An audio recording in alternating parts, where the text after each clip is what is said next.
দলের দৈন্যদশার কারণে ইউনিয়ন পরিষদ নির্বাচনে অনেক এলাকায় বিএনপি প্রার্থী খুঁজে পাচ্ছে না বলে মন্তব্য করলেন আওয়ামী লীগের প্রচার ও প্রকাশনা সম্পাদক ডক্টর হাসান মাহমুদ।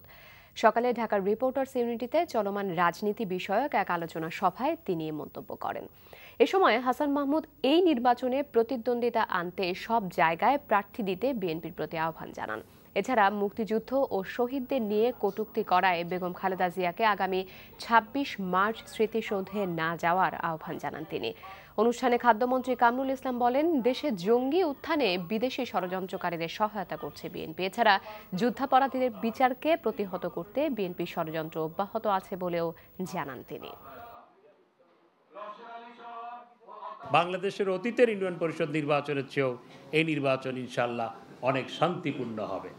সুতরাং আপনারা নির্বাচনে অংশগ্রহণ করুন, গণতন্ত্রের পথে হাঁটুন, নির্বাচনের পথে হাঁটুন, জনগণকে ভয় দেখানোর পথে হাঁটবেন না।